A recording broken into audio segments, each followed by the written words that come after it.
हरिओम, देख लिया क्वेश्चन जो पोल नूतन ने डाला पहला, जो इसने पढ़ा था? हरिओम, क्या उत्तर होना चाहिए इसका? जी सर, डी होगा सर मेरे अकॉर्डिंग सर। क्यों? सर इसमें जो सर इसने विकल्प दे रखे हैं सर, वो उसमें जैसे कि यहाँ पे इंडिपेंडेंट के दे रखा है सर। मुझे सर गैलरी में जाना पड़ेगा उसमें देखने के लिए। मैंने सर अभी देख लिया था रिकॉर्डिंग से पहले, तो सर डी होगा सर उसके अकॉर्डिंग। मतलब कैसे, आपने क्या उत्तरमाला देख ली? नहीं सर, उत्तरमाला नहीं देखी सर। जैसे इसके जो ऑप्शन दे रखे थे सर, चारों पढ़ लिए थे सर। मैं यहाँ से सर अभी एग्जिट करता हूँ तो सर वो पूरा सर स्क्रीन चली जाएगी, तो इस वजह से सर। हिमांशु चौहान,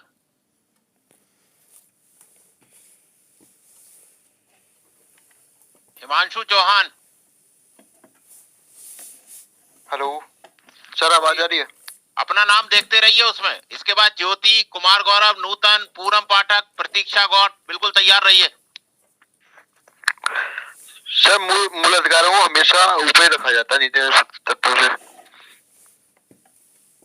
ठीक, मूल अधिकारों को हमेशा ऊंचा रखा जाता है। कौन सा उत्तर सही होना चाहिए? Sir C option. Jyoti Chaudhary,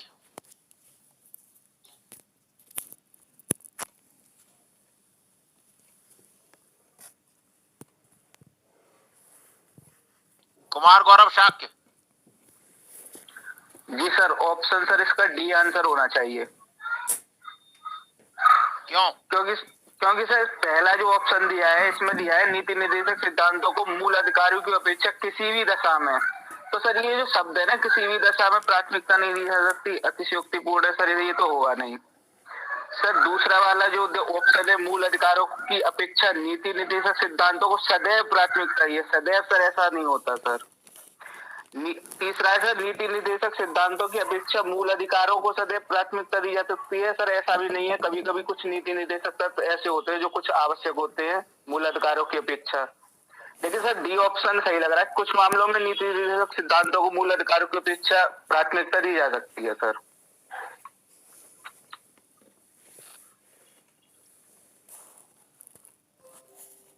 Nutan Singh. जी सर, इसका डी होगा सर, क्योंकि सर वर्तमान स्थिति के अनुसार हम कह सकते हैं कि कुछ मामलों में राज्य के नीति निर्देशक तत्व जो है मूल अधिकारों को अपेक्षा प्राथमिकता दी गई है। पूनम पाठक,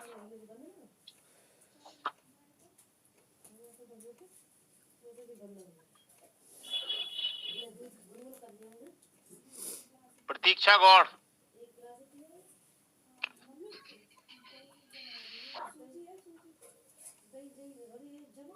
सर इसका आंसर डी ही होना चाहिए, क्योंकि पहला ऑप्शन कह रहा है कि डीपीएसपी को किसी भी दशा में प्राथमिकता नहीं दी जा सकती। सर सेकंड में भी लगभग ऑलमोस्ट वही चीज कह रहा है।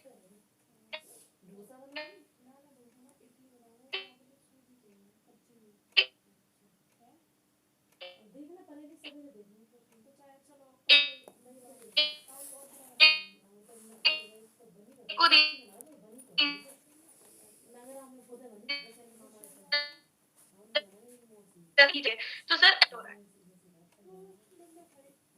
Yes sir. उत्तर बताओ, यस सर नहीं करना, उत्तर बताओ। सर मेरा उत्तर डी है, क्योंकि राज्य के नीति निर्देशक तत्व सर हमेशा ही रहते हैं, क्योंकि आपातकाल में भी एक बार को फंडामेंटल राइट, जो फंडामेंटल मूल अधिकार है, वो थोड़े दिन के लिए स्थगित हो सकते हैं, लेकिन राज्य के नीति निर्देशक तत्व स्थगित नहीं होते हैं सर।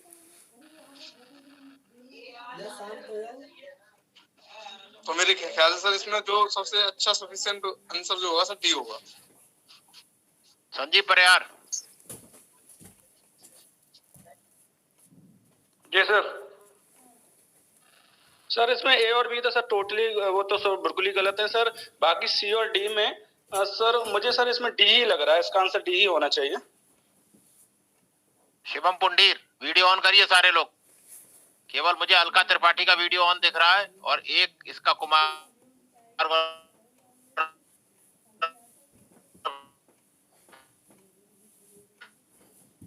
का सबका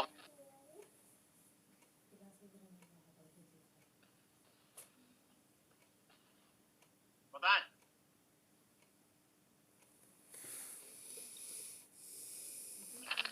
आवाज नहीं आ रही?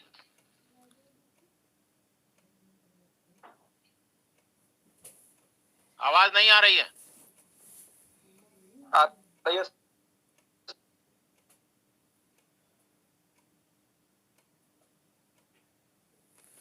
Not Audible.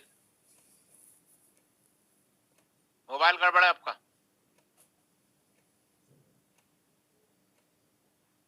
सोनू कुशवाहा,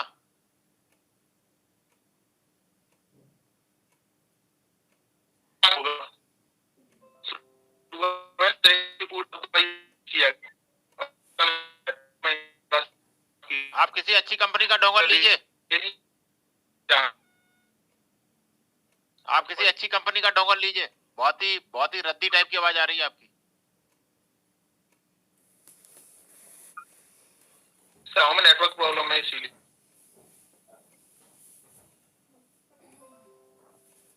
चलिए, देखिए ऐसा है कि अभी भी मुझे लग रहा है आपके दिमाग का जो कंफ्यूजन है वो दूर नहीं हुआ, और आपने इतना मंथन पढ़ रखी है कि आपके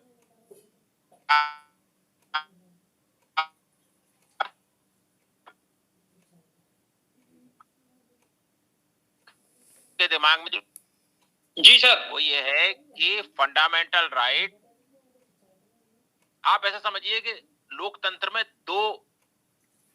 दो हैं एंटिटी, दो निकाय हैं, दो एंटिटी है, दो बॉडी है। फिजिक्स की तरह समझिए, दो बॉडी हैं। एक है सरकार, जिसे कहते हैं गवर्नमेंट, जिसका पार्लियामेंट भी कहेंगे, जिसे स्टेट कहा गया है। राज्य मतलब वो पार्लियामेंट भी है। कल मैंने जो वीडियो प्रतीक्षा ने शेयर किया था उसमें मैंने बहुत अच्छे से समझाया स्टेट क्या है, 20-25 मिनट में समझाया है। एक तरफ है राज्य, जिसमें गवर्नमेंट है, पार्लियामेंट है, पूरा प्रशासनिक अमला है, सारा है, सब कुछ है। और दूसरी तरफ है आम जनता, और बीच में है उनके बीच के संबंध। तो जो फंडामेंटल राइट हैं वो बेसिकली यह मानते हुए माने गए हैं, यह मानते हुए रखे गए हैं हर देश के संविधान में, हर समाज में, कि राज्य के पास बहुत ज्यादा शक्ति होती है। राज्य सत्ता जो है वह किसी भी जनसंख्या समूह को प्रभावित कर सकती है, बदल सकती है, बांट सकती है। उसके पास एनफोर्स करने की बहुत बड़ी पावर होती है किसी भी निर्णय को। युद्ध छेड़ने से लेकर के शांति काल में बड़ा पावर होती है, हर एक में पावर होती है। तो फंडामेंटल राइट के बारे में अपने दिमाग में पुराने कचरे को साफ करिए। एक चीज बिल्कुल ये समझ लीजिए, फंडामेंटल राइट क्या है? जनता को कुछ अधिकार दिए गए हैं राज्य की सर्वोच्च शक्ति से बचाने के लिए, कि भाई किसी भी सूरत में भाई जिस पर पावर है वो दो काम कर सकता है, या तो पॉजिटिव कर सकता है या नेगेटिव कर सकता है। तो राज्य कोई नेगेटिव काम ना करे, राज्य आपके जीवन में कोई ऐसा काम ना करे जिससे कि आपका जीना ही दूभर हो जाए, आप सांस भी ना ले पाए, आपको लगेगा ये तो यहां से तो जो है बिल्कुल मैं कहीं पलायन ही कर जाऊं, भागी जाऊं, क्या करूं। उसे बचाने के लिए आपको जो अधिकार दिए गए उन्हीं को फंडामेंटल राइट कहा जाता है। ठीक, ये तो राज्य के लिए निषेध किए गए अधिकांश फंडामेंटल राइट, कि भाई राज्य ये नहीं कर सकता, ये नहीं कर सकता, यानी कि आप में कोई भेद नहीं कर सकता, आप में। ये दुनिया भर के फंडामेंटल राइट जो भी है वो राज्य की शक्ति को रोकने के लिए है, कि भाई आपको ये अधिकार है कि राज्य ये ना कर पाए, यानी कि सबसे ताकतवर जो है वह उसको रोकने के लिए उसको एक तरह से जंजीरों में बांधा गया है कि राज्य ये नहीं कर सकता, और करेगा तो एक दूसरी बॉडी खड़ी कर दी गई जुडिशरी कि ये इसे खारिज कर देगी। डीपीएसपी क्या है? वो भी राज्य का ही अधिकार है।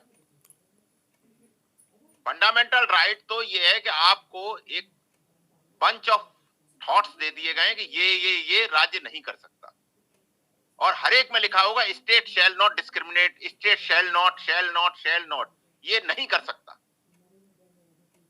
और डीपीएसपी क्या है? क्योंकि राज्य सर्वोच्च शक्तिमान होता है, डीपीएसपी और फंडामेंटल राइट का एक बड़ा हार्मोनियस कॉम्बिनेशन है। डीपीएसपी क्या है? डीपीएसपी ये है कि राज्य क्या कर सकता है, एक है क्या नहीं कर सकता जनता के लिए, और जनता के लिए क्या कर सकता है। तो दोनों में कोई कॉन्ट्राडिक्शन नहीं है। एक जैसे आप मान लीजिए कि आपके घर में जो है एक बहुत पावरफुल व्यक्ति है जो आपके पूरे परिवार को चलाता है, तो उसके बारे में भी होता है कि ये नहीं कर सकता और ये कर सकता है।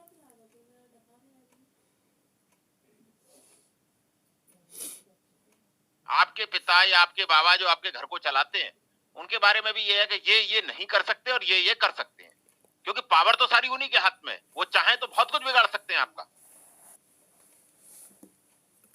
अगर उसी को राज्य में दिया जाए तो आपके फंडामेंटल राइट हो गए वो, और क्या कर सकते हैं वो डीपीएसपी हो गया। तो फंडामेंटल राइट और डीपीएसपी कहीं कॉन्ट्राडिक्टरी नहीं है। होता क्या है कि जब राज्य किसी नई नीति को लगाता है, राज्य किसी डीपीएसपी को लागू करना चाहता है, तो जाहिर सी बात है कि राज्य के पास जो संसाधन है उन्हीं से करेगा। या तो आपसे लेगा, जनता से वो संसाधनों को लेगा, या अपने कैटर करेगा कहीं से। कैटर कहां से करेगा? या तो विदेश से सहायता मांगेगा, या नया टैक्स लगाएगा, या आपके पास जो संसाधन है उन्हें कानून बना के ले लेगा। पहला संविधान संशोधन विधेयक यही था। उस जमाने में सबसे बड़ी पावर क्या थी? लोगों की जमीन। पहले संविधान संशोधन विधेयक ने सीधे सीधे जमीनें लेनी शुरू कर दी, जमींदारी एबोलिशन करके। ये ऐसा ही है जैसे आज अगर कोई कानून बन जाए कि बड़े व्यापारियों की संपत्ति, तो राज्य को, अब राज्य के सामने संकट ये है कि राज्य को ये देखना है कि वो जो कार्य कर रहा है उसमें चंद लोगों के फंडामेंटल राइट भी हार्म होंगे, और मैक्सिमम लोगों के लिए पॉलिसी बनेंगी। क्या बनेंगी? कल्याणकारी पॉलिसी बनेंगी उस पैसे से। राज्य कोई वैसा तो है नहीं कि साहब नोट छाप देगा, जहां चाहे उतने नोट छाप देगा, उससे तो मुद्रास्फीति हो जाएगी, उससे कोई लाभ भी नहीं होना। तो डीपीएसपी और फंडामेंटल राइट में सीधे सीधे ये। अब इस प्रश्न का उत्तर इसी से मिल जाता है कि कभी सदैव वरीयता नहीं दी जा सकती, सदैव फंडामेंटल राइट को भी नहीं दी जा सकती, सदैव डीपीएसपी को। उनके बीच का एक कॉम्बिनेशन बैठालना पड़ेगा आपको, और उन्हीं का परिवार अच्छा चलता है जो पॉजिटिव और नेगेटिव, क्या कर सकते हैं क्या नहीं कर सकते, इसके बीच का कॉम्बिनेशन बैठा लेते हैं। अब राज्य के परिवार में तो 4, 6, 10 लोग ही होते हैं, राज्य में तो करोड़ों लोग हैं। तो इसका उत्तर सीधा सीधा यही मिलता है कि कुछ मामलों में इसके 3 स्टेटमेंट तो गड़बड़ है कि कुछ नहीं कर सकता, हमेशा वरीयता, ऐसा कुछ नहीं।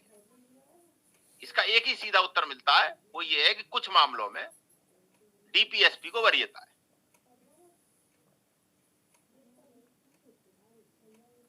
भाई आज जो पावर ग्राम पंचायतों को दी गई है आर्टिकल 40 का उपयोग करते हुए, वह पावर एक जमाने में एमएलए एमपी पे हुआ करती थी। उन्हीं से हटा के तो ग्राम प्रधानों को दी गई है, उन्हीं से हटा के तो ब्लॉक प्रमुखों को दी गई है। एक जमाने में डीएम पे पावर हुआ करती थी वो गांव के विकास की, वो पावर उठा के लोकतांत्रिक प्रतिनिधियों को दे दी गई। अब डीएम या जो एमएलए एमपी है या जो समाज में पहले बड़े लोग हुआ करते थे, वो क्या कोर्ट भाग जाएंगे हमारे फंडामेंटल राइट का उल्लंघन हो रहा है साहब, हमें अब चौधरी नहीं कह रहे लोग। तो राज्य का यही फर्ज है और वो राज्य करता है। तो बहुत सारे ऐसी चीजें हैं जिनमें डीपीएसपी को वरीयता दी जाती है। ये बहुत मोटा मोटा कंसेप्ट है, इसमें कोई बहुत ज्यादा आपको समझने की चीज है, बस अपनी अकल लगाने की वो है। मैं आपको अगला सवाल दिखाता हूं।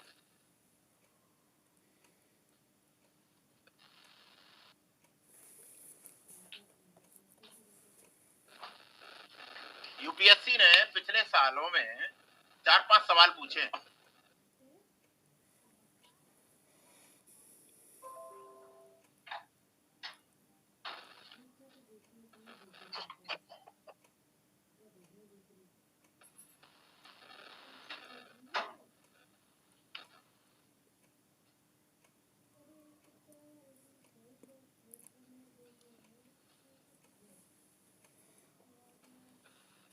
और वो जो सवाल पूछे हैं वो मैं अभी आपको जो है वो आपके सामने रखता हूं। मैंने भी ये सवाल जीएस के पेपर में नहीं पूछे हैं, लेकिन सवाल बहुत अच्छे किस्म के हैं, इसलिए मैं आपसे शेयर करूंगा और आपको आने चाहिए। क्योंकि यूपीएससी में एक चीज जान लीजिएगा, यूपीएससी में जीएस में जो सवाल आ रहे हैं वो पहले उन्होंने ऑप्शनल में पूछ रखे हैं। यूपीपीसीएस के तो मैं नहीं कहता, लेकिन यूपीएससी में उन्होंने ऑप्शनल में जो सवाल पूछे हैं 3 साल बाद वही जीएस में उसका थोड़ा सा रूप परिवर्तन करके रख दिया। उनके जीएस के सवाल ऑप्शनल के लेवल के ही होते हैं। ये लॉ का पेपर है 2022 का, इसी साल लॉ के पेपर में मैंने 3 पेपर खंगाले आपके लिए पढ़ाने के लिए आज, एक पब्लिक एडमिनिस्ट्रेशन का, एक पॉलिटिकल साइंस का, एक लॉ का। तीनों में कॉन्स्टिट्यूशन पूछा जाता है। और देखिए बहुत अच्छा सवाल इन्होंने किया है। उसमें पूछा उन्होंने, क्या आपको लगता है कि देश के शासन को चलाने के लिए सारे के सारे राज्य के नीति निर्देशक तत्व समान रूप से महत्वपूर्ण है? टिप्पणी करिए। क्या आप इसको उत्तर को लिख पाएंगे अगर ये जीएस में आ जाए तो? आर्टिकल 36 से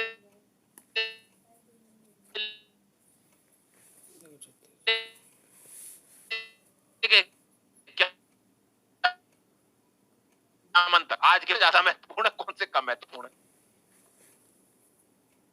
now UPSC is seeking your opinion. अब आपकी जो वेबसाइट है कोचिंगों की वो फेल हो गई यहाँ, क्योंकि वो केवल आपको डीपीएसपी फैक्ट के रूप में बताते हैं बस। यहाँ अब आपको ज्ञान होना चाहिए डीपीएसपी का आज के परिप्रेक्ष्य में। ये मानते हैं कि आप जो है केंद्र सरकार में सचिव स्तर पर अधिकारी पोस्टेड है और आपको कोई नई नीति बनानी है। तो बताओ भाई, इसका उत्तर किसी के दिमाग में आ रहा है क्या?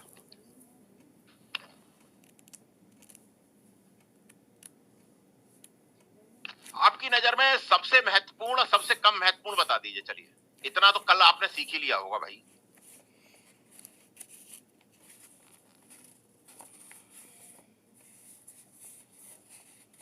तो समाजवादी सिद्धांत है सर वो महत्वपूर्ण है, बाकी जो गांधीवादी सिद्धांत है उनको सर थोड़ा सा हम कम भी कर सकते हैं। मैं यार समाजवादी गांधीवादी संविधान निर्माताओं ने तो नहीं लिखे, ये तो संविधान पढ़ने वालों ने बाद में क्लासिफिकेशन कर दिया है। मुझे तो मोटा मोटा ये बताओ, कौन सा नंबर 1 पे आप रख रहे हो, कौन सा नंबर 10 पे रख रहे हो? आपके दृष्टिकोण, आज की दृष्टिकोण, कौन सा आर्टिकल सबसे महत्वपूर्ण है? ये नई कैटेगरी है जो अब तक आपने नहीं सीखी होगी। महत्वपूर्णता के दृष्टिकोण बताइए।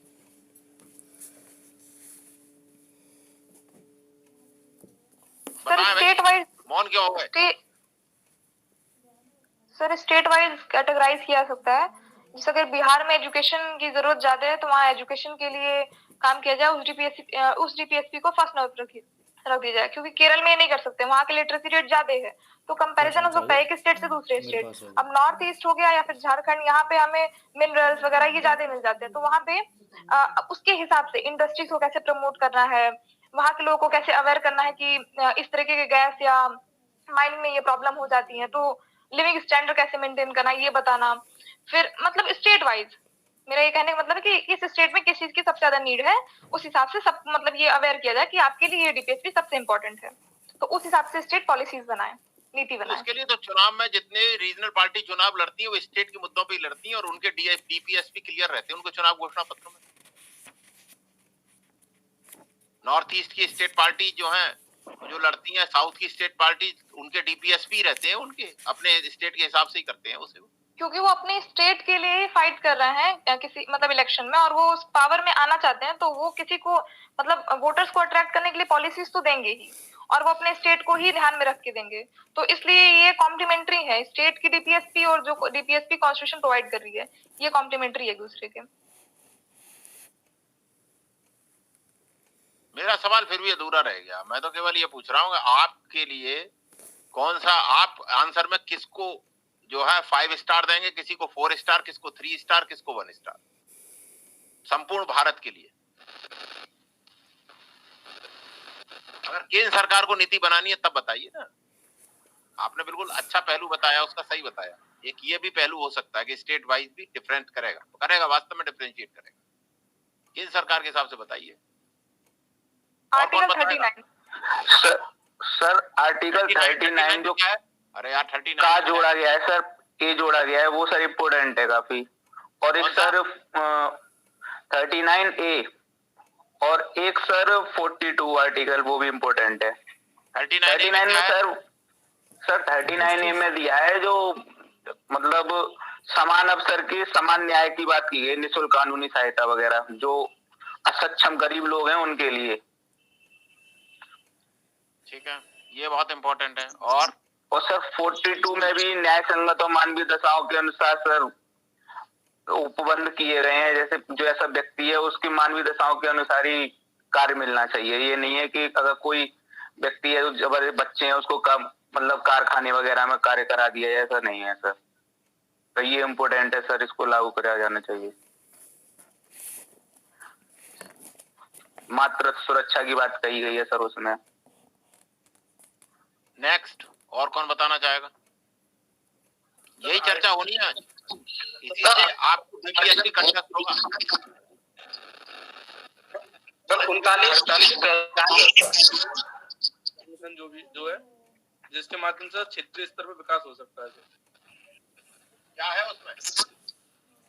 सर ग्राम पंचायतों का जो गठन जो है सर आर्टिकल 40 में।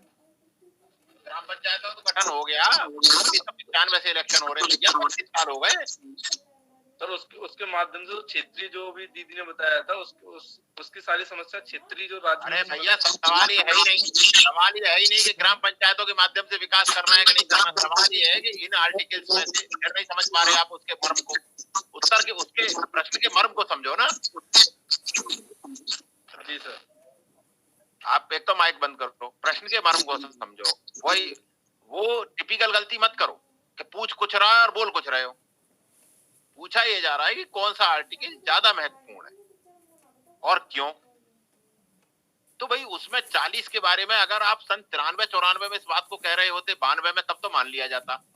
जब 73वां संविधान संशोधन नहीं हुआ था कि साहब देखिए ग्राम स्वराज आना चाहिए, गांधी जी भी कह गए, और साहब देखिए ग्राम में भारत की आत्मा बसती है, और आज तक जो है प्रधानी के इलेक्शन नहीं हो पा रहे, तब तो समझ में। आज तो उस चीज को 25 साल हो गए भाई।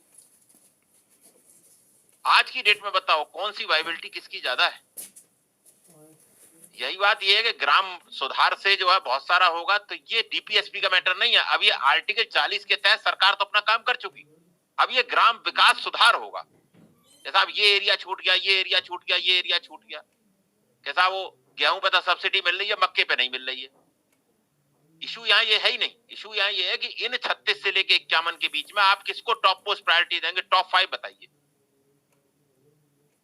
और क्यों देंगे? यही मंथन का विषय है आज का। अभी और सवाल भी है मेरे खजाने में, चिंता ना करो, जो आपके दिमाग की बिल्कुल चूल्हे हिला दें। सर आर्टिकल 51 आज की अगर परपेक्स से बात करें तो आर्टिकल 51 इंटरनेशनल रिलेशन में पीस की बात करता है। ये बहुत इंपॉर्टेंट है इस वक्त। तो 39 और 51 को बहुत इंपॉर्टेंस देनी चाहिए। 39 तो बहुत ब्रॉड है, उसमें एडिक्वेट लिविंग से लेकर के और prevention of concentration of wealth सब कुछ आ जाता है। और आर्टिकल 39 को फंडामेंटल के आर्टिकल 14 और 19 के मतलब प्रिवेल किया गया है। आर्टिकल 39 को अगर ये दोनों कॉन्फ्लिक्ट करते हैं एक साथ, तो आर्टिकल 39 को ही हम लोग ज्यादा वैल्यू करेंगे एज कम्पेयर टू 14 एंड 19। उसी के वजह से आर्टिकल 31 से राइट टू प्रॉपर्टी हटाया गया था। 39 इज वेरी इंपॉर्टेंट और 51 इंटरनेशनल पीस। भाई सर ऐसा है 48 1A सर जो दे रखा है वो भी बहुत इंपॉर्टेंट है सर, पर्यावरण को लेकर उसमें दे रखा है। आज के समय में सर पर्यावरण संवर्धन बहुत जरूरी है सर, वन्य और वन्य जीवों को लेकर उनकी सुरक्षा के लिए सर। चलिए नेक्स्ट और बताइए भाई, और मंथन करिए, चर्चा में और लोग भी भाग लीजिए। सर 46 घोड़े दौड़ाइए भाई। आप केवल 46 को नंबर 1 पे मानते हैं? नहीं, नंबर 1 पे नहीं सर, मैं बता रहा हूँ। नंबर 1 नंबर पे था 39 सबसे पहले, उसके बाद सर 39 में ऐसा क्या है? 39 में ऐसा क्या है? सर कई सारे उपबंध है उसमें, जो है आपकी 5-6 उपबंध दे रखे हैं, मतलब अलग अलग क्लॉज में। लेबर एक्ट, ओनरशिप वगैरह, समाज के संसाधनों का उपयोग करना जिससे सभी को भलाई हो, और आर्थिक तंत्र बनाना जिससे कि एक ही जगह सारा पैसा इकट्ठा ना हो सर, उत्पादन के साधनों पर सर सभी का हक हो, बच्चों का कोई नुकसान ना हो सर, इस तरह के 39 ही वो आर्टिकल है जैसे फंडामेंटल राइट पे वरीयता दी गई है। यस हाँ सर। सर, हाँ यस सर, 31C में। जी सर, जो नूतन सिंह ने सवाल किया है उसका अगर हम व्याख्या करें कि कुछ डीपीएसपी को फंडामेंटल राइट पे वरीयता दी गई, तो उनमें कौन कौन से आएंगे? यही आएगा सर 39 वाला जो है 31C में। अब आपको 31C कब ऐड हुआ है? 1980 में मिनर्वा मिल्स केस में। मिनरल मिल केस में तो डिसाइड किया होगा सुप्रीम कोर्ट ने, ऐड तो पार्लियामेंट ने किया होगा ना। तो संविधान संशोधन तो पार्लियामेंट करती है भाई, कॉन्स्टिट्यूशन में कोई सुप्रीम कोर्ट थोड़ी ऐड करता है किसी संविधान संशोधन को। तो सर वो 25th आपका अमेंडमेंट था अमेंडमेंट होगा सर। के बाद। तो कहने का मतलब ये है कि डीपीएसपी को यहाँ वरीयता दी गई है, तो फंडामेंटल राइट का वायलेट करते हुए भी डीपीएसपी को इम्प्लीमेंट किया जा सकता है। शायद इसी कारण से, इसी आर्टिकल के कारण शायद बैंकों का नेशनलाइजेशन हो पाया, क्योंकि बैंक तो पहले प्राइवेट सेक्टर के हाथ में थी ना। सारी स्टेट बैंक से लेकर सारी बैंकें जितनी थी, ये 19 बैंकें जो नेशनलाइज हुई हैं, ये पहले प्राइवेट बैंक ओनर्स के हाथ में ही तो थी। तो सरकार ने ये कहते हुए नेशनलाइज किया था कि भाई ये स्टेट जो है, ये जो है कंसंट्रेशन ऑफ वेल्थ को रोकने के लिए और ग्रामीण जनता तक इसकी पहुंच बनाने के लिए, या पूरे सर्व समाज तक इसकी पहुंच बनाने के लिए किया जाना पर्याप्त है। बैंकों का नेशनलाइजेशन और 31C आसपास ही है क्या? पहले 31C हुआ होगा, बाद में बैंकों का नेशनलाइजेशन हुआ होगा, कुछ ऐसा है क्या?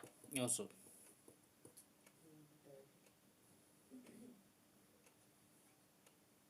सर बैंकों का नेशनलाइजेशन तो पहले ही हो गया था, 1969 में ही हो गया था, ये 1980 के बाद का है।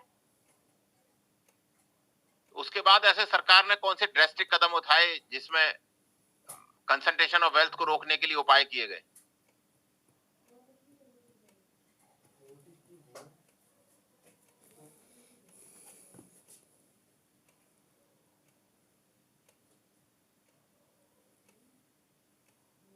पढ़िए इस चीज को, खोजिए। ये आपको पॉलिटिकल सिस्टम की क्लैरिटी देगा। नहीं खोज पाएंगे तो मैं तो बता ही दूंगा, आपकी क्यूरियोसिटी रहनी चाहिए। चलिए खैर, और बताइए किन किन डीपीएसपी को आप वरीयता देंगे? और लोग भी पार्टिसिपेट करें भाई। Yes sir. जी सर 47A सर। हाँ, क्यों सर वो 2 चाइल्ड पॉलिसी। हेलो, हाँ भैया आ जाओ। हाँ 1 मिनट। यस सर, यस बताओ। सर जो 47A है सर, वो इंसर्ट किया गया था, उसमें ये बताया है कि 2 चाइल्ड पॉलिसी स्टेट ने एक तरीके से इंसर्ट की है। और सर अभी जो 8 बिलियन पॉपुलेशन जा रहा है, तो मतलब उसको एक तरीके से प्रमोट करने के लिए अगर इस आर्टिकल को देखा जाए तो सबसे टॉप मोस्ट प्रायोरिटी रह सकती है। नानी करके कितना फेंकू है ये, अब रात लेके गए ना ये। क्या कह रही है? फेंकू है? अच्छा, मैं आगे देखता हूँ ना क्यों कर रही है, तो मैं फेंकू। अच्छा, फेंकू मतलब झूठा। झूठा नहीं, फेंकू मतलब जो दुनिया भर की बात है इधर उधर की लफाजी करता है।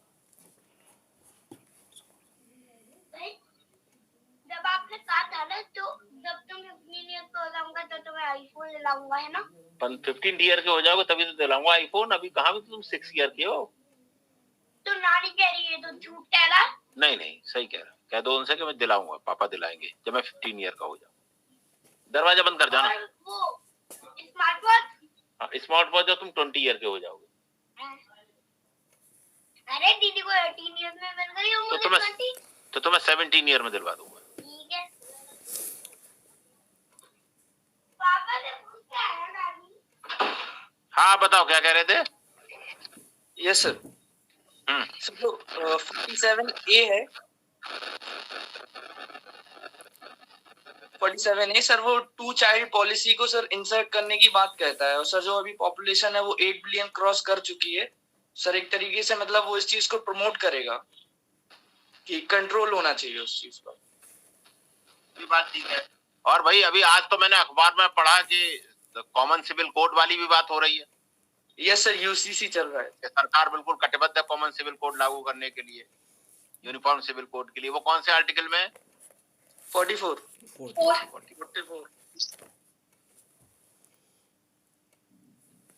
तो मेरे ख्याल से आप लोग मोटा मोटा समझ गए कि किनको वरीयता देनी है। जो ज्यादा इंपॉर्टेंट है इसका उत्तर आप लिख देंगे, ठीक है ना?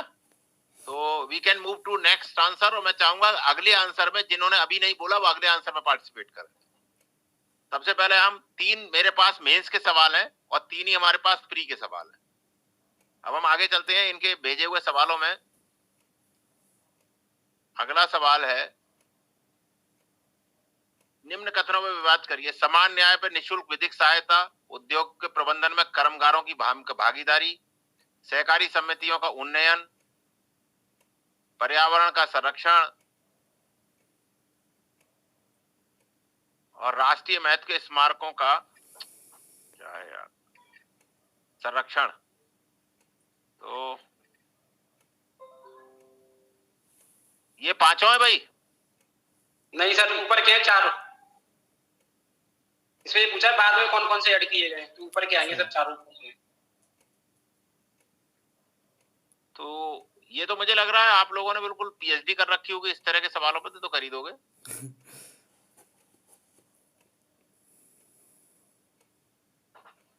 चलिए अगला सवाल।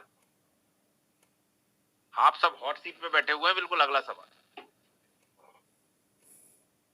पॉलिटिकल साइंस का 2021 का यूपीएससी का मेंस, वो था लॉ के पेपर से सवाल।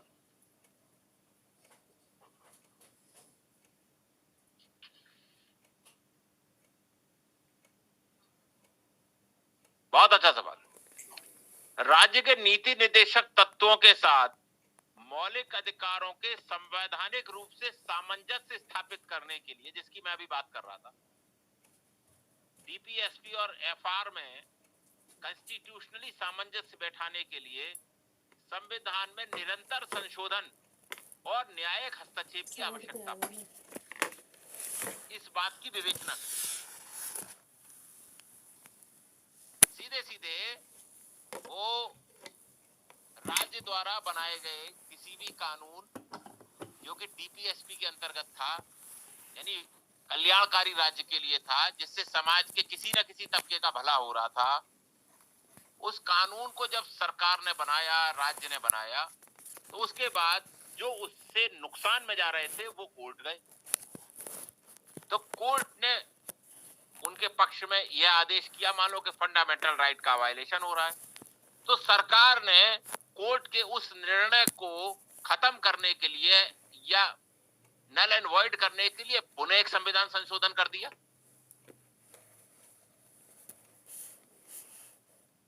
तो ये चला है देश में, लगभग 40-50 साल चला है कि सरकार ने कोई संविधान संशोधन किया किसी डीपीएसपी को लागू करने के लिए। आर्टिकल 39 को ही लागू करने के लिए प्रथम संविधान संशोधन विधेयक हुआ। उसके बाद कुछ लोग कोर्ट गए, फिर वो फेमस गोलकनाथ केस आया, तो कोर्ट ने कहा नहीं, फंडामेंटल पर वरीयता रहेगी।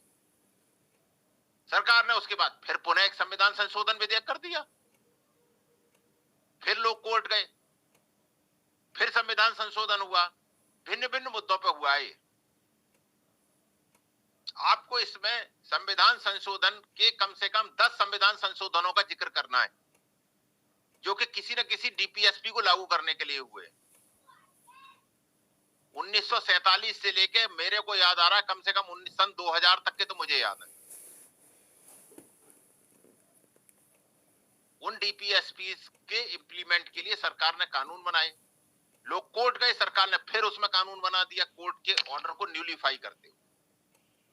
और इसी दौरान उदय हुआ 9 शेड्यूल का, जिसमें जमींदारी सुधार डाल दिए गए। अल्टीमेटली सरकार ने एक नई शेड्यूल क्रिएट करी राज्य ने, जिसमें कि न्यायिक हस्तक्षेप नहीं हो सकता है।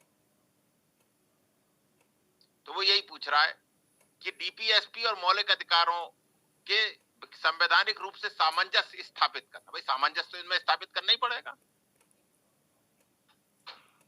क्योंकि जब डीपीएसपी की कोई पॉलिसी लागू की जाएगी और ऐसी पॉलिसी लागू की जाएगी जिससे किसी न किसी व्यक्ति की संपत्ति या किसी न किसी समूह की संपत्ति या किसी न किसी व्यक्ति को ये लगता है कि उसके फंडामेंटल राइट का वायलेशन हो रहा है, तो ही शैल मूव टू कोर्ट। तो दोनों के बीच में सामंजस्य स्थापित करने के लिए निरंतर संशोधन और न्यायिक हस्तक्षेप की आवश्यकता पड़ी। ये पूरी कहानी आपको लिखनी है। इसके लिए आपको प्रथम संविधान संशोधन से लेकर 100वें संविधान संशोधन के बीच में ये पता होना चाहिए कि ये मुख्य संविधान संशोधन है। 5, 6, 7 आपको जिक्र करने पड़ेंगे। जो जितना ज्यादा कर देगा उसका उतना ही अच्छा उत्तर होगा, और मुख्य मुख्य कोर्ट के निर्णय, लेकिन उनकी तारतम्यता यही रहेगी। बेटा लाल लाइट मत डालो, लेजर लाइट मत डालो।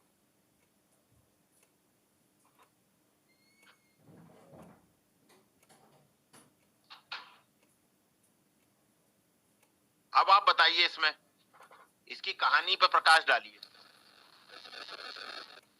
प्रश्न में यही पूछा गया, डीपीएसपी वर्सेस फंडामेंटल राइट।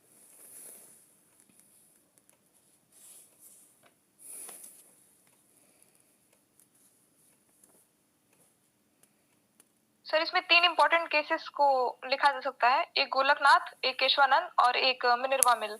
और आर्टिकल्स अमेंडमेंट देखा जाए तो 24th amendment, 25th amendment and 42nd, 44th and 86। और अगर इसमें जितने ज्यादा अमेंडमेंट आप लिख पाएंगे, जितने ज्यादा जजमेंट लिख पाएंगे, उतना ही आपका आंसर उत्तर अच्छा होगा।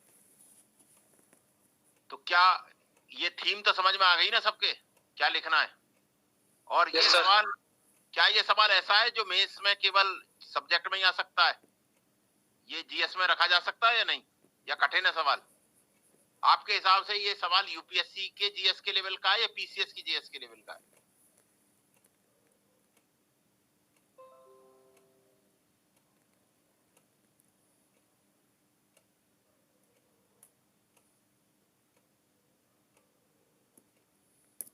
बताएं, यूपीएससी जीएस के इंपॉर्टेंट है या पीसीएस जीएस के लिए इंपॉर्टेंट है? दोनों के लिए सर।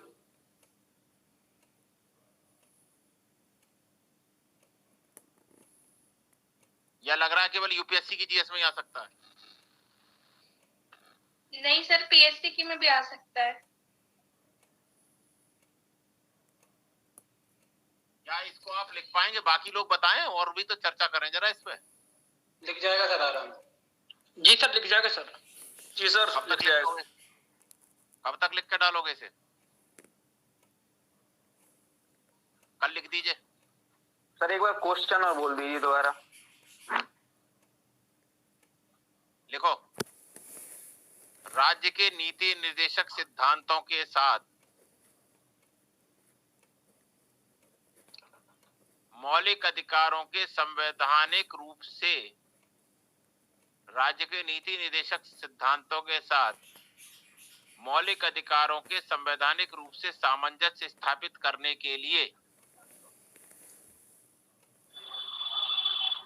संविधान में निरंतर संशोधन और न्यायिक हस्तक्षेप की आवश्यकता पड़ी है। टिप्पणी कीजिए। अंग्रेजी में लिखिए, constitutionally reconciling the fundamental right with the directive principle of state policy has led to frequent amendment of the constitution and judicial interventions. Comment on that.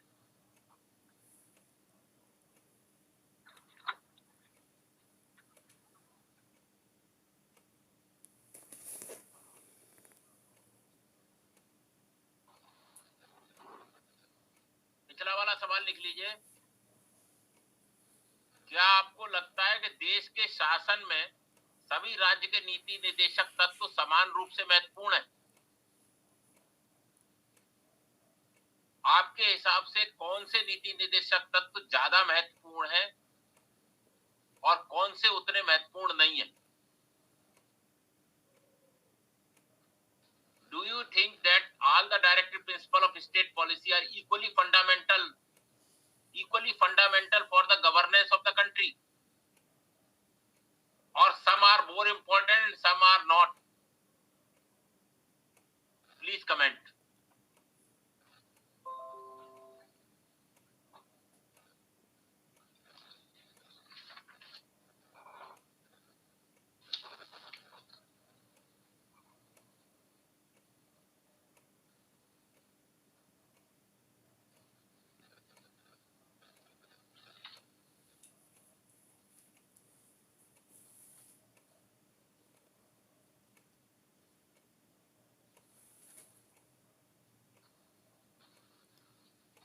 अगला सवाल डीपीएसपी से।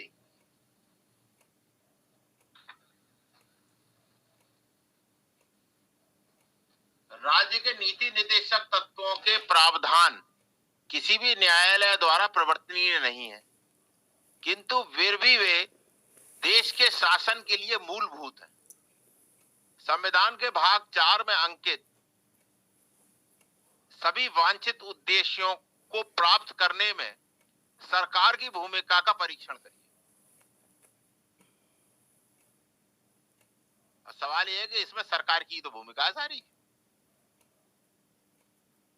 सरकार का मतलब क्या हुआ? यानी कि इलेक्टेड ब्यूरोक्रेसी और सेलेक्टेड ब्यूरोक्रेसी दोनों का रोल दिखाना है। आपको एग्जाम्पल समेत दिखाना है मिनिस्ट्री का रोल, डीपीएसपी के क्रम में कानून बनवाना से लेके कानून लागू करने में मिनिस्ट्री का जो रोल होता है वो सब लिखना है।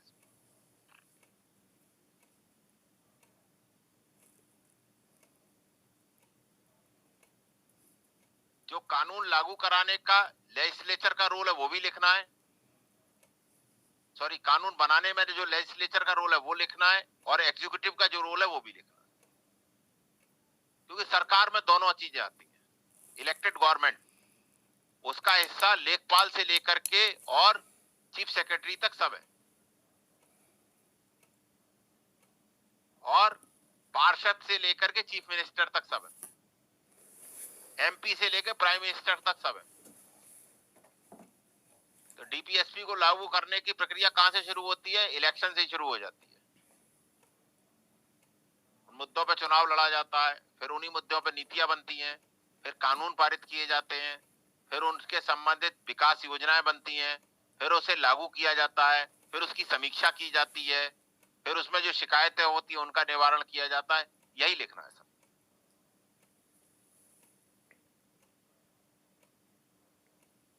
यही सब लिखना है इसमें। क्या आप इसका उत्तर लिख पाएंगे? सर एक बार क्वेश्चन रिपीट कर दीजिए।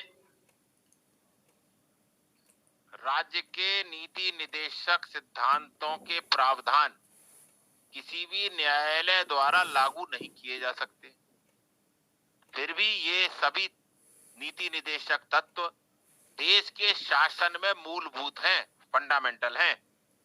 संविधान के भाग 4 में अंकित वांछित उद्देश्यों को प्राप्त पूर्ण करने में सरकार की भूमिका का समालोचनात्मक परीक्षण करिए। Critically examine. क्या लिखेंगे? यह मानते हुए करना कि जो मैंने बताया है वो सही नहीं भी हो सकता। बोलिए भाई। सर इस क्वेश्चन में तो ये कह रहा है कि डीपीएसपी नॉन जस्टिसेबल, उसके बावजूद सरकार जो है इसी के बेसिस पे नीतियां बनाती भी और इलेक्ट भी हो जाती है, सरकार भी बन जाती है। तो इसको एग्जामिन करना, तो इसको एग्जामिन इस तरीके से किया जा सकता है कि हम इसको इसलिए कोर्ट में नहीं पूछ सकते हैं क्योंकि मान लीजिए कि अगर फिर कोई पार्टी हमें अट्रैक्ट करने के लिए कोई पॉलिसी दे भी रही है, लेकिन टाइम रिसोर्सेस वगैरह की कमी में क्या पता वो नहीं उस चीज को पूरी कर पाए। जैसे कि बुलेट ट्रेन 2022 तक आने वाली थी बट नहीं आई, तो हम नहीं क्लेम कर सकते ना कि हमें बताया गया था कि ये चीज हो जाएगी और ये नहीं हो पाई। हमारे पास रिसोर्स की कमी है, कैपिटल की कमी है, ऐसी कमियां हो सकती है। जैसे 100 स्मार्ट सिटीज, ये भी एक पॉलिसी का हिस्सा था, ये भी नहीं हो पाई। कुछ कुछ जगह हो गई है, ऐसा नहीं कि नहीं हो पाई है। या फिर क्लीनेस्ट सिटी, तो ये सब एक पॉलिसीज ऐसी हैं जो दी गई थी लेकिन नहीं हो पाई। तो हम इसको नहीं क्लेम कर सकते हैं कि हमें ये चाहिए ही, क्योंकि हम भी जानते हैं कि हमारी सिचुएशन क्या है। सरकार की भूमिका का ही परीक्षण करना है, और वास्तव में उसमें सरकार की भूमिका है। संविधान के किसी और अंग की भूमिका नहीं है, केवल लेजिस्लेचर कानून बनाती है और एग्जीक्यूटिव उसे पालन कराती है, और लेजिस्लेचर ही फंड अलॉट करती है जो टैक्सेशन से पैसा आता है। बाकी और लोग बोले भाई,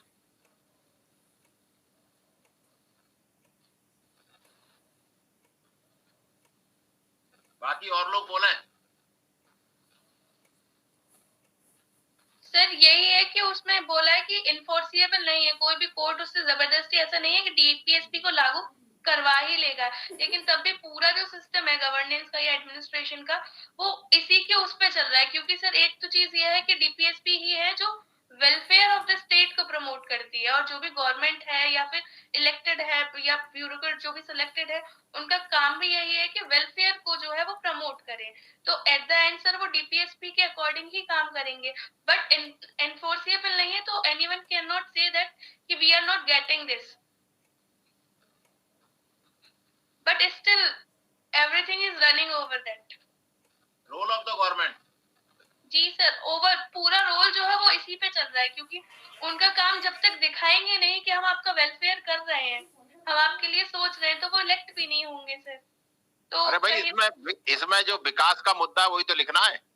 जी सर, पूरा वेलफेयर आ रहा है तो फिर डीपीएसपी तो आएंगी ही आएंगी, चाहे कोर्ट उनको लाए, इन्फोर्स करवाए या ना करवाए। बेसिकली डीपीएसपी कॉन्स्टिट्यूशन में रखा इसलिए गया है कि आगे गवर्नमेंट, जितनी भी गवर्नमेंट आती है, वो ये लिमिटेशन है, ये आपके दायरे हैं, इसी के दायरे में रह करके आपको एक पॉलिसीज बनानी है। ये जरूरी नहीं है कि सारी पॉलिसी डीपीएसपी में दी ही हुई हो। 50 साल बाद जब कंडीशन और अलग हो जाएगी तो पता नहीं है डीपीएसपी कितनी काम करेगी, और इसमें कितने अमेंडमेंट्स होंगे, कितनी चीजें ऐड होंगी, कितनी निकाली जाएंगी, क्या पता पंचायत की जरूरत ही ना पड़े, इतनी स्मार्ट हो जाए चीजें। तो बेसिकली बात इतनी है कि हमें ये इन्फोर्सेबल तो है, क्योंकि जब चीजें लिखी हैं तो इन्फोर्स तो हो सकती हैं। जस्टिसिएबल नहीं है, क्योंकि हम जाके कोर्ट में ये क्लेम नहीं कर सकते कि ये चीज हमें मिली ही नहीं, ये क्यों नहीं मिली, सरकार क्यों नहीं दे रही है, हम ये डिमांड नहीं कर सकते हैं। बिल्कुल सही बात है, लेकिन मुझे ये महसूस हो रहा है इस चर्चा से कि जो है वो यहाँ दो चीजें दिख रही हैं। एक तो जो ये दोनों लड़कियां इंग्लिश मीडियम की पढ़ी हुई हैं तो ये बोल रही हैं, और लड़कियां ही बोल रही हैं। बाकी सब बिल्कुल जो है वो श्रोता बन गए हैं और कुछ ना बोल पा रहे हैं, ना सुन पा रहे हैं, ना कह पा रहे हैं, कि कर्तव्य विमूढ़ता की स्थिति आ गई है, लग रहा है। बाकी लोग भी तो कुछ पार्टिसिपेट करें भाई, ये बिल्कुल सही उत्तर है इनका, इसका उत्तर गलत नहीं है, लेकिन आप भी तो अपने सजेशन दीजिए, आप भी तो बताइए क्या लिखेंगे। ये आपको क्रिटिकली एग्जामिन तो करना पड़ेगा ना, आप सीधे रट के कुछ नहीं लिख सकते।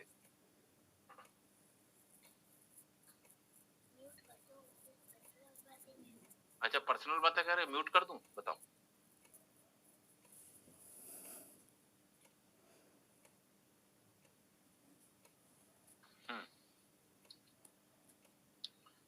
बोले भाई, बाकी लोग बोले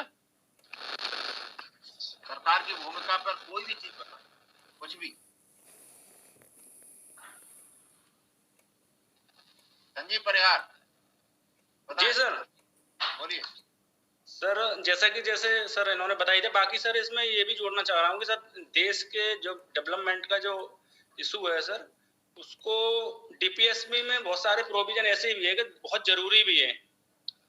तो मुझे लगता है कि जरूरी नहीं है कि न्यायालय द्वारा इन्फोर्सेबल हो, तो ये जरूरी भी है कि डीपीएसपी रहना जरूरी है। विचार शून्यता की स्थिति उत्पन्न मत करिए, विचार शून्यता की स्थिति कही जाती है जो आप कर रहे हैं। आप बताइए सरकार की भूमिका केवल, ये नहीं पूछ रहा कोई आपसे कि कौन सा रखे कौन सा ना रखे, ना कोई ये पूछ रहा है कि कोर्ट से, ये तो एक बेसिक सी चीज है जिसने 6ठी 7वीं में पढ़ा कॉन्स्टिट्यूशन, वो भी बता देगा कि एनफोर्सेबल नहीं। This is not important, important is what is the role of the government, और कौन से ऐसे डीपीएसपी हैं जिनमें आपको लगता है कि सरकार को इफेक्टिव पॉलिसी बनानी चाहिए, वो भी लिख सकते हैं। बेसिकली सर आजादी के बाद और अब तक है सर, शिक्षा, स्वास्थ्य, रोजगार, सब 3 कोर प्रॉब्लम्स हैं सर हमारे देश में। तो सर उसी के इर्द गिर्द ये सारी पॉलिसी सरकार को बनानी चाहिए और यही सब करना।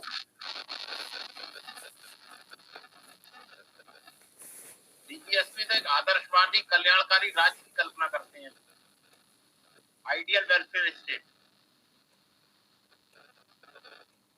आपको क्या लिखना है ये भी आपको आना चाहिए ना, बाकी लोग भी भाई यहाँ बहुत सिंपल शब्दों में तो काम चलेगा नहीं, आपको टेक्निकल शब्द भी लिखने पड़ेंगे। संस्कार तिवारी जी, आप बताइए। ये सर जो डीपीएसपी है सर, ये नॉन इन्फोर्सेबल है, लेकिन सर जितनी भी डीपीएसपी अगर हम रियल में अगर देखें जो इन्फोर्स कर रही है सरकार के द्वारा, तो पीपल है, नॉर्मल जो पीपल है, सिटीजन्स हैं, वो जिस चीज पे ज्यादा एम्फेसाइज कर रहे हैं उस चीज को गवर्नमेंट पकड़ के चल रही है और उस चीज को ज्यादा प्रमोट करने का ट्राई कर रही है। हर डीपीएसपी को वो प्रमोट नहीं कर रही है। आप यहाँ तो एक काम और कर सकते हैं, डीपीएसपी वाइज भी समीक्षा कर सकते हैं कि सरकार ने इसमें काम किया है, पिछले 50 वर्षों में सरकारों ने इसमें नहीं किया है। कुछ डीपीएसपी ऐसे नहीं लगते आपको बिल्कुल अछूते छूटे हुए हैं, ये भी लिखना है भाई, वो तो क्रिटिकली एग्जामिन करा रहा है ना।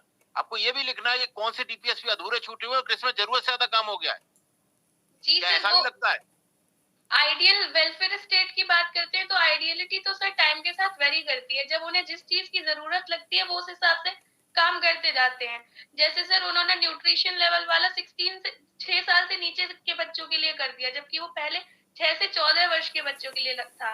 जब उन्हें जरूरत लगी तो उन्होंने उसे फंडामेंटल राइट में डाल दिया, राइट टू एजुकेशन बना दिया, उसको न्यूट्रिशन लेवल पे छोड़ दिया। तो अकॉर्डिंग टू द टाइम जैसे आइडेंटिटी चेंज हुई उस तरीके से सर गवर्नमेंट ने वेलफेयर के लिए काम किया। बट आपको नहीं लगता कि डीपीएसपी में लिखा हुआ काउ स्लॉटर एक्ट हर जगह लागू होना चाहिए? इस पर कुछ ही स्टेट में काम हुआ, कुछ स्टेट में नहीं हुआ है। आपको नहीं लगता कि यूनिफॉर्म सिविल कोड बहुत पहले आ जानी चाहिए थी जब डीपीएसपी में लिखी हुई है? आपको नहीं लगता कि जो है वो कंसंट्रेशन ऑफ वेल्थ बहुत ज्यादा हो रहा है, वो कम होना चाहिए? सरकार ने किस में ज्यादा अच्छा काम किया, किस में नहीं किया? सरकारों ने, किसी एक सरकार ने किसी एक पॉलिटिकल पार्टी से मतलब नहीं है इस चीज का, केवल इलेक्टेड गवर्नमेंट का मतलब है। सर ये यही बहुत ज्यादा आपको इसमें समीक्षा करनी है सारी, क्रिटिकली एग्जामिन का मतलब ही है। हाँ सर, ये बहुत ज्यादा सेंसिटिव इश्यूज हैं, जैसे सर काउ स्लॉटर हुआ है, ये बहुत ज्यादा सेंसिटिव इशू है। सेंसिटिविटी में जा ही नहीं रहा मैंने। सर एक ये बार गवर्नमेंट अगर इस नहीं सर, अगर मैं केवल इतना कह रहा हूँ कि जब डीपीएसपी में लिखा हुआ है यस तो उस संबंध में कानून बनना चाहिए था या नहीं बनना चाहिए था, आप इसका जिक्र करें। मैं ये नहीं कह रहा कि आप ये लिखे कि कानून बनना चाहिए था, न मैं ये कह रहा कि आप ये लिखिए कि कानून नहीं बनना चाहिए था। मैं केवल कह रहा हूँ कि आपको आंसर में क्या लिखना है। आंसर आप 36 से लेकर के और 51 तक जितने हैं सबकी समीक्षा कर लीजिए, किसमें है कानून, किसमें नहीं है, किसमें क्या किया गया, क्या नहीं किया गया। तो और क्या लिखेंगे सरकार की भूमिका में? यही तो लिखेंगे। कुछ आप पाएंगे कि पिछले 75 साल में कुछ में काम कम हुआ, कुछ में बहुत ज्यादा काम हुआ है। ये भी आप एक पॉइंट लिख सकते हैं कि भाई इनमें बहुत अच्छा काम हुआ, इनमें कम हुआ है, इनमें बिल्कुल नहीं हुआ, इनमें और ज्यादा आवश्यकता है, इसमें ये किया जाना चाहिए। This is the critical examination.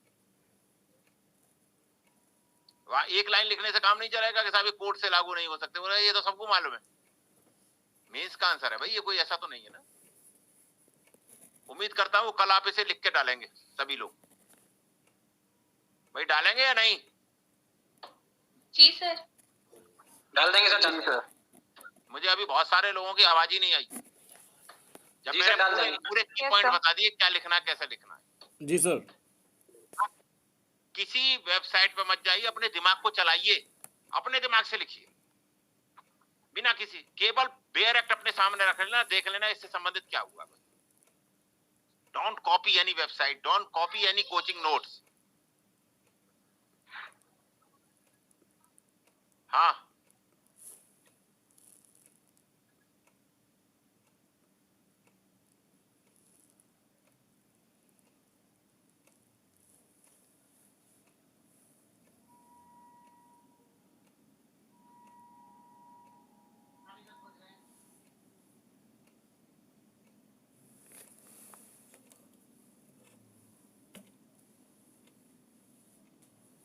कहने का मतलब मेरा आपसे यही है कि ये चीजें आपको अपने मन से लिखिए, फेयर एक्ट सामने रख के अपने दिमाग को मंथन करिए,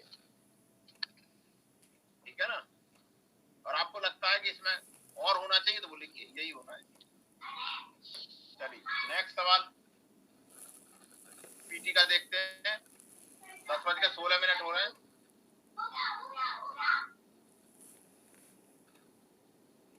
ये 16 है, राज्य में अनुसूचित जाति कहते हैं। इसमें तो मुझे केवल 4 सही लग रहा है, लास्ट वाला जो है। बताओ भाई। Yes sir. जी सर जी। हिंदी भाषा का प्रचार प्रसार भी डीपीएसपी में नहीं है, इसमें बस ये तो और जगह से उठा के रख दी है, कहीं फंडामेंटल राइट से उठा के रख दिया, कोई ट्राइबल एरिया वाले से उठा के रख दिया सवाल। इसमें केवल 4 ही है जिसमें लिख रहा है कि राज्य सभी दुर्बल वर्गों के सामाजिक, ये किस आर्टिकल में दुर्बल वर्गों की रक्षा करने वाला? 46 में सर, 46।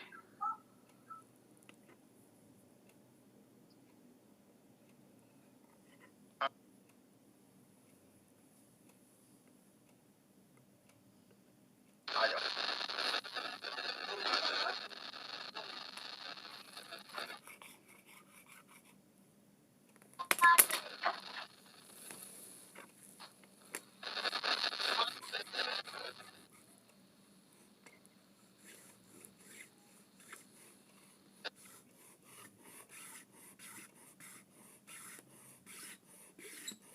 हाँ।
नहीं, इसमें नहीं है कोई सवाल। मैंने एक पेपर और निकाला था, बट इसमें कोई सवाल नहीं है। हो सकता है कहीं ऐसा ना गलती से मैं दूसरा पेपर क्लिक कर गया हूँ। ये पब्लिक एडमिनिस्ट्रेशन का सेकंड पेपर है इस साल का, 2022 का, but it doesn't have any question so far as I am going through कि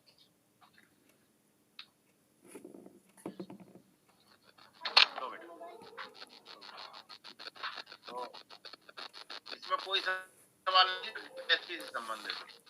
हाँ, एक सवाल मुझे फंडामेंटल राइट से संबंधित जरूर मिल गया है, यद्यपि आज आपका विषय नहीं है, फिर भी 5-10 मिनट बचे तो मैं बता देता हूँ।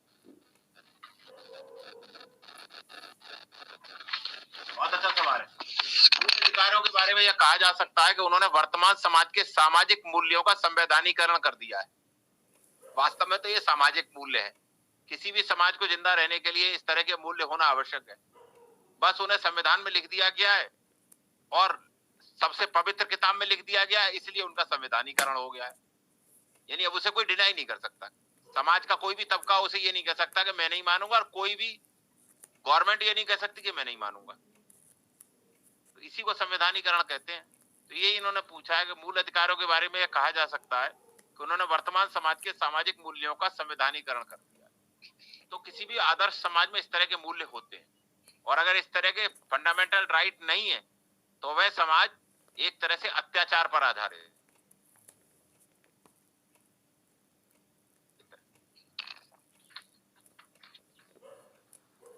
तो आज के इस सेशन में डीपीएसपी से संबंधित कोई और सवाल आपने हो तो बताएं। ये कल बच्चों ने डाला था, ये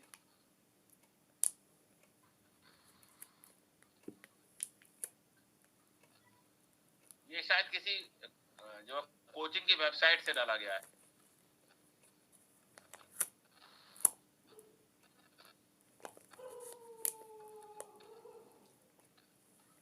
डीपीएसपी की गैर प्रवर्तनीयता उनके मौलिक अधिकारों के अधीन बनाती है। मैंने आपको पहले ही अपने 10 मिनट में क्लियर कर दिया था कि कोई किसी के अधीन नहीं है। दोनों ही आवश्यक चीजें हैं, एक निषेध है और एक पॉलिसी है। ये अधीनता का कंसेप्ट और ये कुछ नहीं है, कुछ भी नहीं है। डीपीएसपी गैर किसी चीज की गैर प्रवर्तनीयता जो है, या उसे कोर्ट अगर लागू नहीं कर पा रहे हैं तो वो क्या सबऑर्डिनेट हो जाएगी? नहीं, ऐसा नहीं है। मौलिक अधिकारों के अधीन नहीं है वो। मौलिक अधिकार तो एक चीज ध्यान रखना, मौलिक अधिकार तो व्यक्तिगत होते हैं। डीपीएसपी है संपूर्ण समाज के लिए।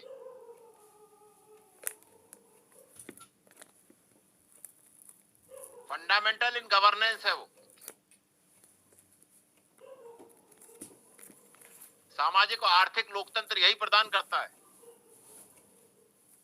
एक सवाल में पूछा है कि उनका वर्गीकरण करिए, तो आप लोग जानते ही हैं सब गांधीयन, सोशलिस्ट, बल्कि इसे ऐसा भी कर सकते हैं, कुछ इंटरनेशनल के हैं, कुछ एजुकेशनल हैं, कुछ हेल्थ के हैं, ऐसा भी क्लासिफाई कर दीजिए। कुछ जो इकोनॉमी से संबंधित हैं, कुछ सोशियोलॉजी से संबंधित हैं, कई तरीके से कर सकते हैं इन्हें। कुछ हेल्थ से रिलेटेड है, कुछ एजुकेशन से रिलेटेड है, कुछ जो है वो वर्किंग कंडीशन से रिलेटेड है।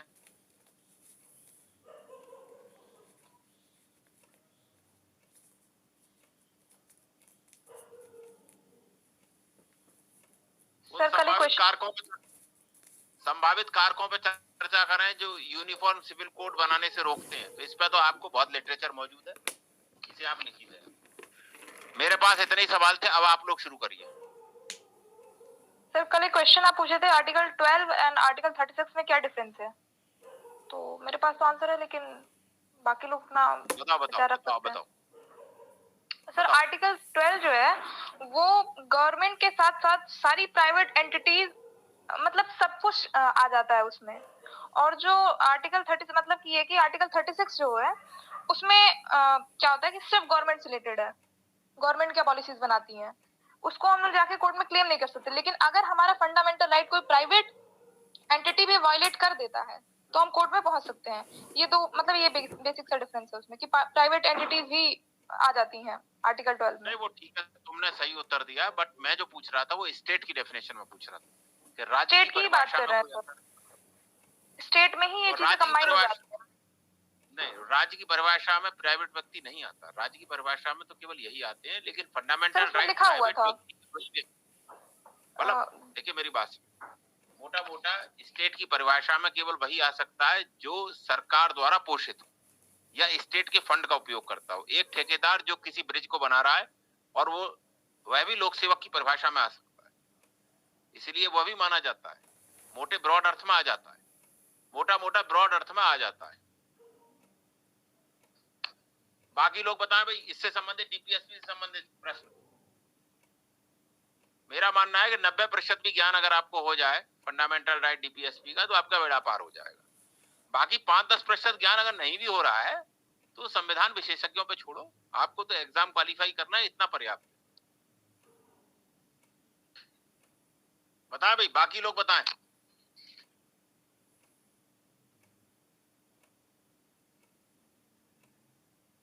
शिवम पुंडीर आप बताएं, पूनम पाठक आप बताएं, हरिओम आप बताएं, वीडियो ऑन करके बताएं।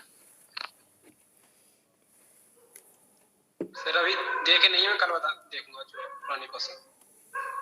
हरिओम आप बताएं।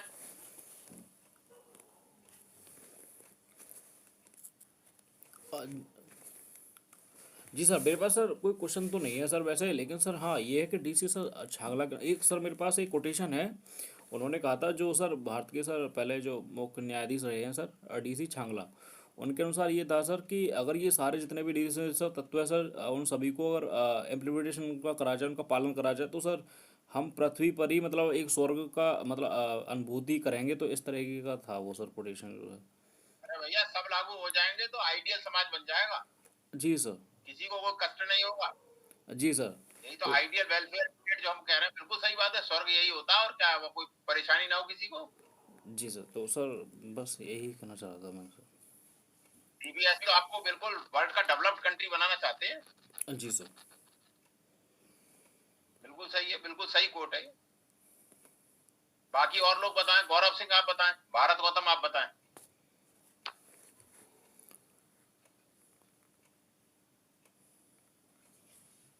गौरव सिंह जी सर।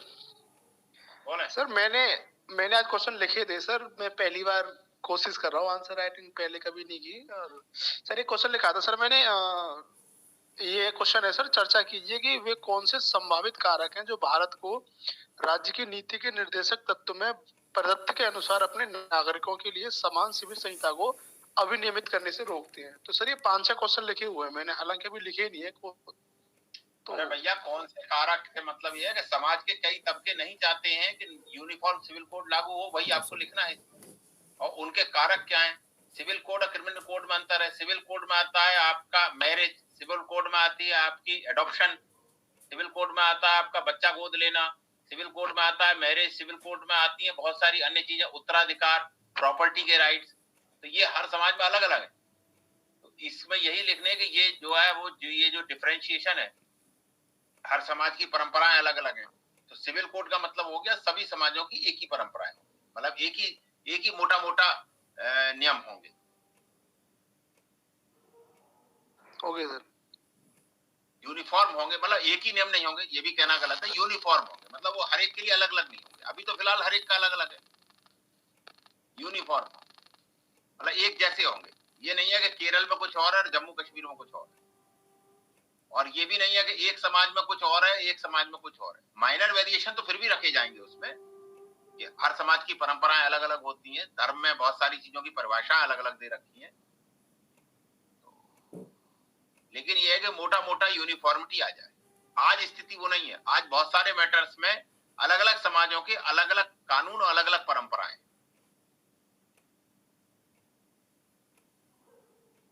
ये हो गया। आगे भारत को क्लास में हो या चले गए?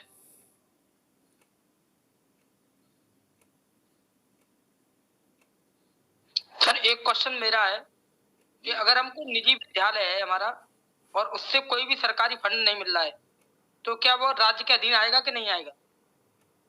क्या है आपका?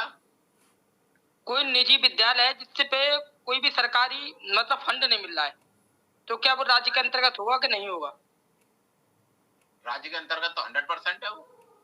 राज्य जब चाहे तब सारे निजी विद्यालयों को ये मानते हुए कि इसमें बहुत सारी प्रॉपर्टी इन्वॉल्व है और इसका वेलफेयर के लिए आवश्यक है, उसका नेशनलाइजेशन कर सकती है, उसे कुछ भी कर सकती है। और एक बीसीसीआई जो है उसके बारे में और जानना था सर, वो हमारे स्टेट के अंतर्गत आएगी कि नहीं आएगी? मेरे बस की नहीं भैया उसका उत्तर देना। सर आएगी, बीसीसीआई, एलआईसी या फिर जो ऐसी जितनी भी चीजें हैं वो सारी आएगी। और सुप्रीम कोर्ट का जजमेंट भी है कि प्राइवेट एजेंसी, वर्किंग फॉर्म या कुछ भी, सब कुछ आर्टिकल 12 के अंडर आता है। बीसीसीआई के बारे में विशेषज्ञता मेरे बस की नहीं है। मैंने 97 से लेकर आज तक क्रिकेट नहीं देखा। बीसीसीआई तो देश की बड़ी सर्वोच्च संस्था है क्रिकेट को कंट्रोल करने वाली, जिसपे मैंने सुना है कि बहुत पैसा है। सर मिनिस्ट्री ऑफ स्पोर्ट्स के अंतर्गत आती है सर बीसीसीआई, तो आई थिंक ये आएगी सर। मुझे नहीं मालूम। सिर्फ बीसीसीआई ही नहीं, रिलायंस हो गई या अडानी ग्रुप हो गई या जो भी चीजें ऐसी हो गई, वो सब आर्टिकल 12 में आ रही हैं। इवन एक प्राइवेट स्कूल भी, चाहे वो जिंदल का स्कूल हो, चाहे वो टाटा का स्कूल हो, चाहे वो किसी का स्कूल हो, चाहे वो नॉर्मल स्कूल हो, डीपीएस टाइप। नहीं, मैंने कहीं पे पढ़ा था कि बीसीसीआई जो है राज्य के अधीन नहीं आती, इसलिए मैंने पूछा है। आर्टिकल 12 में आती है। I can bet with that. चलिए, मैंने एक ही लाइन कह दी आपसे कि बीसीसीआई के बारे में तो मेरे को भी ज्यादा जानकारी नहीं है। मैंने सुनता हूं बस कभी कभी अखबार में कि उसमें कोई चेयरमैन अभी बदल गए, शायद रोजर बिन्नी हो गए। तो बस इतना मुझे पता है, मेरे को बहुत ज्यादा नॉलेज नहीं है, बट मैं इतना जरूर जानता हूं कि राज्य की परिभाषा में बहुत व्यापक है वो परिभाषा। इवन मुझे एक बार कोई पूछ रहा था दिल्ली मेट्रो, वो भी स्टेट की डेफिनेशन में ही आती है। और सरकार से सहायता प्राप्त जितनी चीजें हैं जहां स्टेट फंड यूज हो रहा है, वो सब स्टेट की डेफिनेशन में है। हाँ, अगर किसी ने प्राइवेट और फंडामेंटल राइट के दृष्टिकोण से वो अलग है और इसके दृष्टिकोण से अलग है। जब कभी भी उसमें कानून बनाया जाता है तो उस दृष्टिकोण को लिखा जाता है, यहाँ इसको स्टेट माना जाएगा। कई बार लोग उसे भी चुनौती देते हैं, लेकिन मुझे लग रहा है हम लोग लॉ नहीं पढ़ रहे हैं। We are not going to, हमें मोटा मोटा आइडिया हो गया और हम इसमें इसकी फिलॉसफी समझ गए कि नहीं समझे। इस सब के बावजूद हो सकता है कि इक्का दुक्का सवाल ऐसे जरूर हो। अगर मान लीजिए आपको आर्टिकल 1 से लेके आर्टिकल 51 तक हमने कर लिया है, हो सकता है आपको 100 सवाल 51 सवाल भी दिए जाएं, तो हो सकता है आप उसमें से 45 तो कही रहेंगे, जितना मैंने पढ़ाया है उसके हिसाब से। 4 से सवाल तो नहीं भी कर पाएंगे तो कोई जरूरी 90% हो रहा है, बहुत है। अब उसकी बहुत टेक्निकलिटी में भी जाने इससे फायदा हमें नहीं होगा, क्योंकि हमें आगे का सिलेबस भी कंप्लीट करना है। इवन आपको जो बहुत सारी कोचिंग्स हैं वो ऐसे बनाती हैं सवाल, उसमें मालूम पड़ा किसी प्राइवेट का नाम रख दिया, किसी में रख दिया, आप उसे देख के घबरा गए, अरे यार ये तो हमें आता ही नहीं है। नो, आपको ये जो सवाल मेंस में आ रहे हैं ये कर पा रहे हैं कि नहीं कर पा रहे। पीटी में तो 2-4 सवाल ऐसे आते ही हैं, उसकी लीगलिटी और टेक्निकलिटी को तो चुनौती दी जाती है ना। कल को कोई केस आप स्टेट में आता है तो मालूम पड़ा जो कोई भी FCCI या कोई भी CI है वो अपना जाके वकील खड़ा कर देगी सुप्रीम कोर्ट में के साथ नहीं आते। तो ये तो let the court decide, it is not our work. एक सिविल सर्वेंट का काम ये है भी नहीं। एक सिविल सर्वेंट का काम है जब वो सरकार का सेवक हो जाता है तो सरकार को रिप्रेजेंट करे। मेरे ख्याल से हम 90% कर चुके हैं कवर, 10% हो सकता है ना भी हुआ हो। तो मेरे ख्याल से इसे छोड़कर मेरा सजेशन यही कि हम आगे बढ़े, क्योंकि उस 10% के चक्कर में हमारी एनर्जी कम से कम इतनी और लग जाएगी, तो हम हो सकता है लॉ के एक्सपर्ट हो जाएं। तो आप क्या चाहते हैं, लॉ के एक्सपर्ट होने के लिए कल DPSP की क्लास रखी जाए या प्रेसिडेंट को पढ़ाया जाए? President sir, president. बाकी लोग बताएं। सर प्रेसिडेंट पढ़ाया, सर प्रेसिडेंट ही पढ़ाया सर, आगे बढ़ो। अरे 2 क्लासों में आप इतने सवाल तो करने लगे, और क्या चाहिए? ठीक है ना, बी कॉन्फिडेंट, इतना पर्याप्त है। ठीक है ना? एक बात और है कि इन सारी चीजों में मेरा फंडामेंटल राइट जो है वो ब्रीच हो गया, राइट टू इक्वलिटी। ये सब लोग यहाँ बैठ के हाथ के 1 घंटे 1.5 घंटे कैमरा ऑन रखते हैं, तो हम चाहेंगे कि सब कैमरा ऑन रखें। कैमरा भाई ऑफ क्यों कर देते हो? मेरी क्या बाद में ऑफ कर देते हो या क्या चक्कर है? मेरी ये आज तक समझ में नहीं आया। या तो आप डाटा बचाने के लिए कैमरा ऑफ करते हैं जानबूझ करके, और ये सब बहुत, जिसे मैं पूर्वांचल में इसे चिरकुटाई शब्द कहा जाता है, इसके लिए चिरकुटाई की हरकतें ना करिए। नहीं, बात बिल्कुल सही है, मतलब मैं वास्तव में इससे अनॉयड रहता हूँ बहुत। मैं अब कैमरा ज्यादा ऑफ जो रखेगा उसे ग्रुप से निकाल के बाहर कर दूंगा। मतलब मुझे लग रहा है डाटा के लिए या वास्तव में आपकी कनेक्टिविटी प्रॉब्लम है। अधिकांश लोग मैंने देखे, जैसे ही मैं कहता हूं तुरंत उनकी तस्वीर आ जाती है। तो ऐसा कौन सा नेटवर्क प्रॉब्लम है जो मेरे कहते ही चालू हो जाता है? Things should not happen like this। और आपको बार बार टोका जाता है, आपको फ्री में सब कुछ मिल रहा है, उसके बावजूद आप नहीं कुछ करना चाहते। ऐसा कभी नहीं होता। हाँ, तुम क्या कह रही थी अलगा? सर बस यही बात थी कि राइट टू इक्वलिटी, बस। नहीं, वो राइट टू इक्वलिटी से भी ज्यादा क्या है कि जैसे आप मुझे 6-7 चेहरे दिखने लगे, मैं भी कई बार बोलते बोलते भूल जाता हूँ। आपको सर यहाँ पे हम चार्जर पॉइंट के पास बैठते हैं कि मेरा चार्जर खत्म ना हो जाए, और हाथ में लेके बैठते हैं फोन। चाहते तो लैपटॉप से यूज कर लेते, but still people are not thinking this. तो इन लोग को ये बात को समझनी चाहिए कि इतने भी मतलब नेट कनेक्शन तो है ही, 1.5 GB डेटा सबको मिलता है, इससे कम कोई नहीं लेता होगा। तो यूट्यूब चलाने से और बाकी चीजों को थोड़ा साइड में रखा जाए, और सबको इस चीज में मेहनत करनी चाहिए। आप में से कोई बिलो पॉवर्टी लाइन में नहीं है जो डाटा ना खर्च कर सके। जो भी आप कर रहे हैं वो डेलिबरेट कर रहे हैं, जानबूझ के। बहरहाल आइंदा मुझे ये शिकायत ना मिले। ठीक है, ओके, गुड लक, कल करते हैं। जी सर, नमस्ते sir. Thank you sir. Thank you sir.